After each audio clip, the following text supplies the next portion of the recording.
দেখতে পাচ্ছেন জুড়ে জাতি মন্দিরের জায়গা দখল করছেন। দেখতে পাচ্ছেন ইসকন মন্দিরের জায়গাটি কিভাবে দখল করতেছেন, দেখতেছেন আপনারা কিভাবে এই যে অবৈধ কার্যটি করতেছেন মানুষরা। দেখতে পাচ্ছেন এখানে মন্দিরের জায়গা, ভগবানের জায়গা কিভাবে দখল করতে। যারা নাকি বিশ্বের উপর সনাতন ধর্মকে টিকিয়ে রেখেছে তাদের উপর হামলা। হরে কৃষ্ণ। আমি এই জন্যই বলি যে হিন্দুদের 12টা হিন্দুরাই বাজিয়েছে। কেন বুঝতে পারলেন তো? সিলেট ইসকন মন্দিরের জায়গা দখল নিয়ে সাধুদের উপর আক্রমণ করছে কিছু দুষ্কৃতিকারী নাস্তিক, যাদেরকে একটি ভাষা বলা হয় নাস্তিক, যারা মন্দির বিরোধিতা করে। আসলে বলতে গেলে এরকম নাস্তিকদের পিটিয়ে সমাজ থেকে বের করে দেওয়া উচিত, কারণ তাদের কোনো শাস্তি হয় না। তাদের শাস্তি একটাই, যে পিটিয়ে সমাজ থেকে বের করে দেওয়া। আজ ইসকন না হলে সারা বিশ্বে সনাতন ধর্ম একটি গোলাকারে বৃত্ত আকারে থাকতো। একমাত্র ইসকন সম্প্রচার করেছে সনাতন ধর্মকে সারা বিশ্বে। আর তারাই নিরহভাবে হিন্দুদের কাছে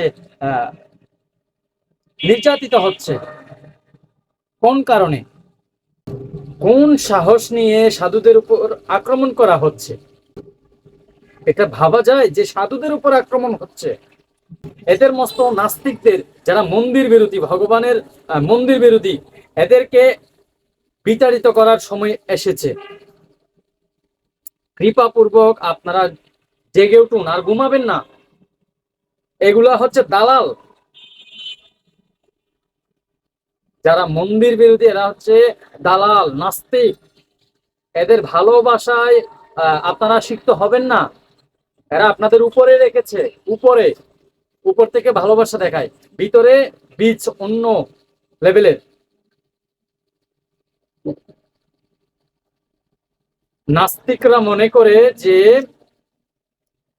একমাত্র সে যেটা করছে সেটা ভালো করছে, সে যেটা করছে সে ভালো করছে। পৃথিবীতে তার মতো ভালো কাজ কেউ করছেই না। এটাই হচ্ছে নাস্তিকের একটি প্রবাদ বা বাক্য। আমি সবকিছু ভালো করছি, আমি মন্দিরের বিরোধিতা গেলে আমাকে কেউ কিছু করতে পারবে না। মনে রাখবেন, সাধুরা নরমের মধ্যে একদম গোলাপের পাপড়ি, আর সত্যের মধ্যে বজ্র। তাদেরকে এমন ভাবে শাস্তি দেওয়া উচিত যাতে কোনো সাধু সন্ন্যাসীর উপর আক্রমণ করতে না পারে।